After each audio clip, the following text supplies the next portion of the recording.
article that came out in the Tennessean on August 25th, 2017. They're now admitting that they really, truly don't know an exact count of how many lives have been lost to opioids. Investigation: how many lives are lost to opioids? No one knows. I'm going to go ahead and play this video. When a person dies, if they die of a suspected drug overdose death, the county medical examiner of that county is to be notified. The county medical examiner can decide to do an autopsy. They can do toxicology testing on their own, or they can simply take from the circumstances of the scene and call it an overdose death. So that has to happen. Then the proper toxicology testing has to be done. We have to know specifically what drugs we're looking for in order to test for those. For example, fentanyl and the synthetic fentanyls need specialized testing, and you have to know that up front when you're ordering the test. Another problem is that there is some stigma associated with overdose deaths. And in a county, if the county medical examiner is familiar with the family or wants to spare them embarrassment, they may put natural causes for that death.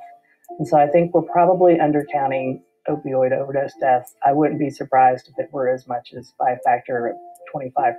The scale of the problem is huge, and we don't know what we don't know. So we're trying to gather that data. Another big problem nationwide is that there is a shortage of forensic pathologists who do those autopsies and make those diagnoses. There is a shortage of funding for the medical examiner's offices in order that they can get this specialized toxicology testing performed. So the accuracy of our data is impaired by a lack of funding. This is happening all over the country, and it's happening to persons of every ethnicity, social status, educational status, and it is truly an epidemic affecting the country. Okay.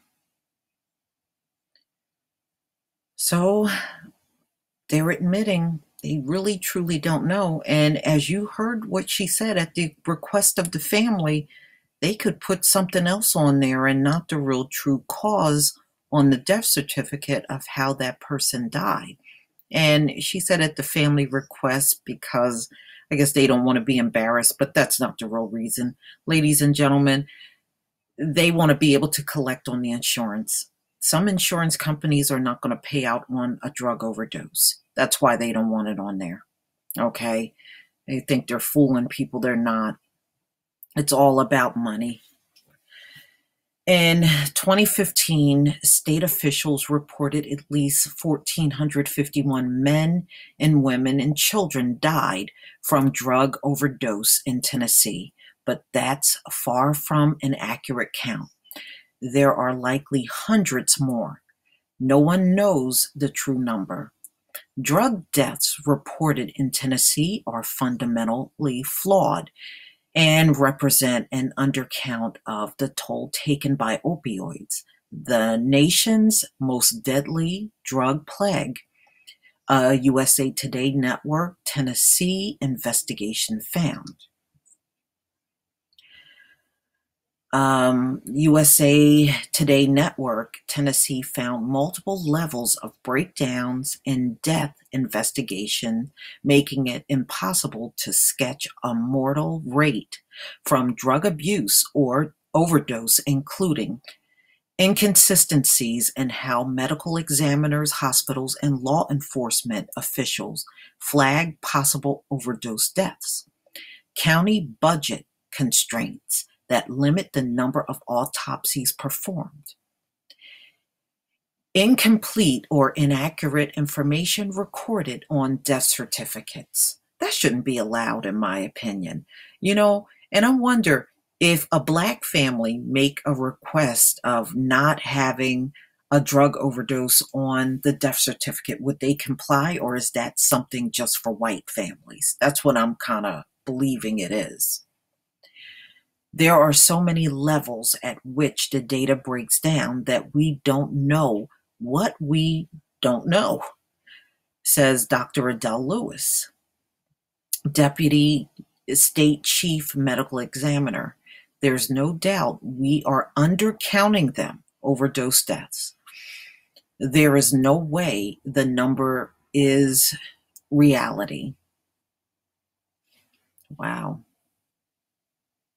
I just want to know how a state medical examiner can get away with putting anything other than the true death on a death certificate. That seems weird to me. It's no telling how many people are deceased and you really don't know how they died because they'll just put anything on those death certificates. The opioid overdose plague is highlighting the longstanding problem of unreliable death investigations that is particularly accurate in rural areas that do not have trained forensic pathologists, the same areas where opioids have taken its largest toll.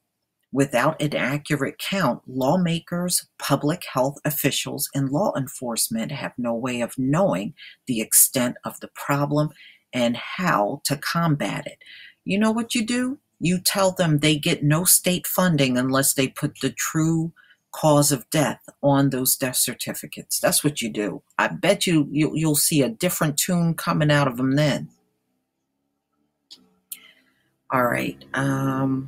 Let me go ahead and play this video. Hopefully it'll play.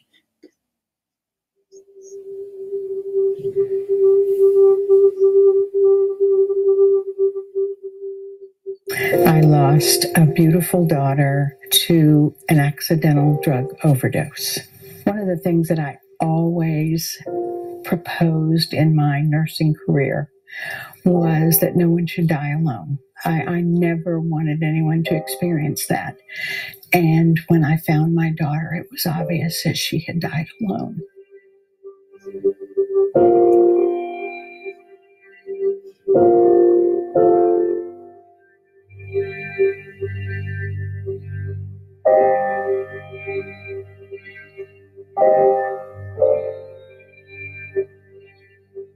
From crack cocaine to methamphetamines to whoever I had to get it from to whatever I had to do to get it. I mean, I did it all. I mean, just to get that next fixed. I lost my child. I buried my child. He would have been 6 years old.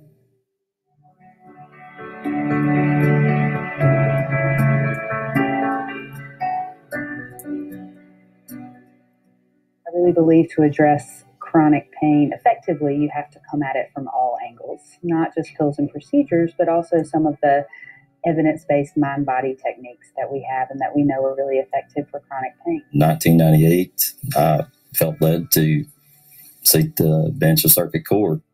We're told that there'll be greater miracles than the one Christ performed when he was here, and I think that when you see an addict healed, that's an example of that. One of the questions that most people have is how in the world could a woman having a child in her continue to use drugs? 10 years ago, I was probably the first in line to say, how could a woman do this? She needs to be punished, and it needs to be criminal. It's a matter of survival for most of them, if not all of them.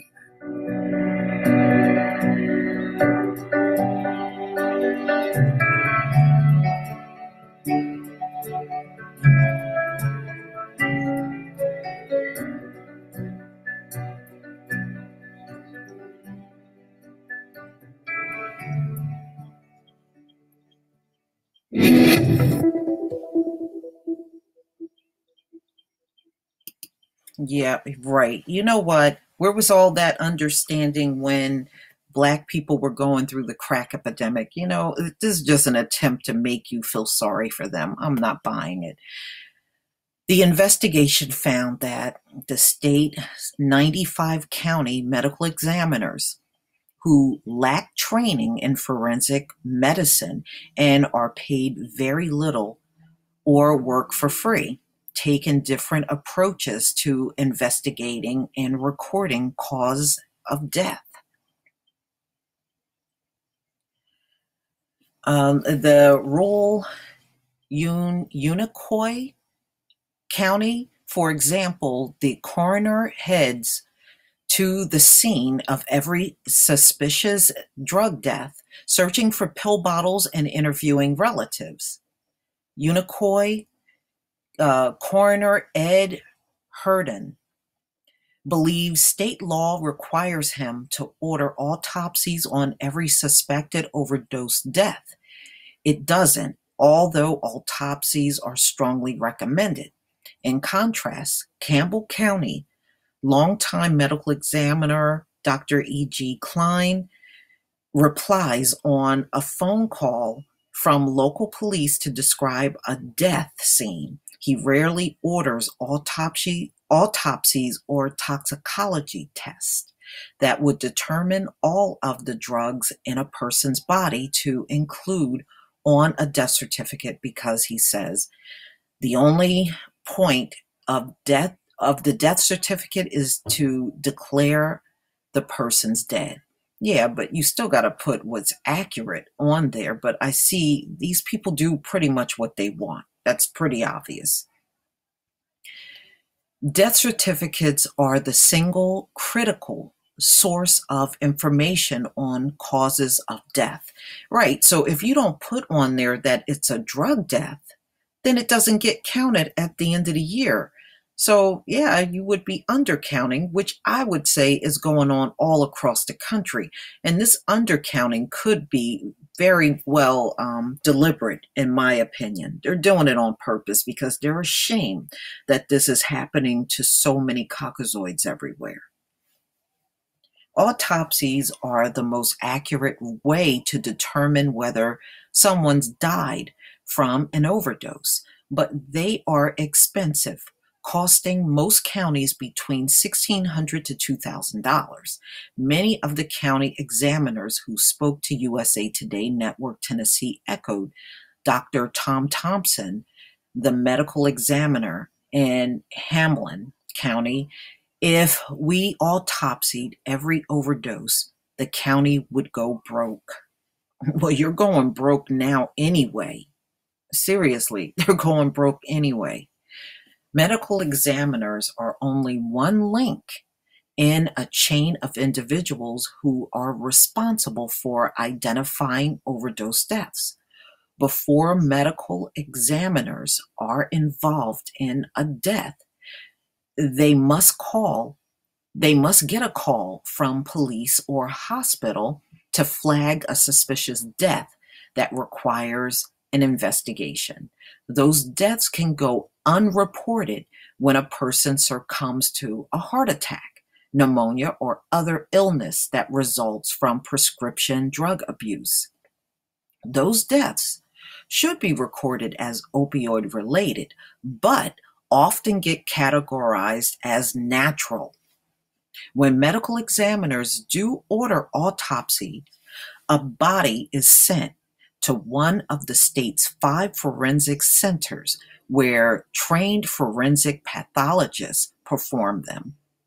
The 5 centers sent bodily fluids for testing to 3 different privately owned toxicology labs, which each test for a different panel of drugs. Tennessee is not alone.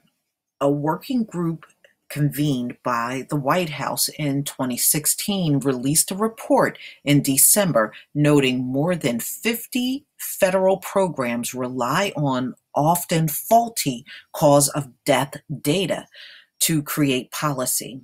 The group called for strengthening of the nation's fragmented system for investigating deaths, noting need has become increasingly urgent given the sharp rise in deaths involving prescription medication and illicit drugs. Many parts of the country are experiencing death in plague proportions as a result of the opioid and heroin crisis. While mortality data to inform government policy and pragmatic response remains inadequate, the report says. In Tennessee, the problem is exacerbated by paper records instead of electronic death registration system that could prompt medical examiners to enter more detailed information. Lewis said state officials hope to have one by next year. Tennessee is one of the few states that lack one. Dr. Scott Portis serves a medical examiner for Benton County and assists medical examiner for neighboring Henry County. At 76, he hoped to retire to his cabin on Kentucky Lake years ago, but there is no one to take his place. I tried to quit, but the mayor said, I don't know who would take this on, said Portis, a former emergency room director and family practitioner. That's a shame. The drug problem is so bad, this man can't even retire. By state law, all medical examiners must be a physician. Most are family practitioners whose full-time job is taking care of live people, not heading out to crime scenes or interpreting toxicology reports. Most are paid very little for an extra duty. In Lewis County, Senator Joey Hensley volunteers as medical examiner in addition to his job as state lawmaker and local physician. In 2 counties, long-serving coroners without medical degrees, were allowed to retain their position when states' rules change. So you got coroners that don't even have medical. See, only in white America. If it was black people, you would have to have every single document and education and this and that. But you see what they let each other get away with? See, there are no rules in America. They make the rules as they go along. So now people with no medical background can be a medical examiner. Only in white America. Unbelievable, y'all. But I'm going to post a link to this article in the description box, and you can come out and read it at your own leisure. But this is clearly what's happening across the country. All of these drug deaths are being undercounted. So even when they do put the number out at the end of the year, just know that that number is probably off by several thousand. Easy from all of these deaths. Please leave your comment and subscribe. And if you can donate to my channel, please do. Peace, family.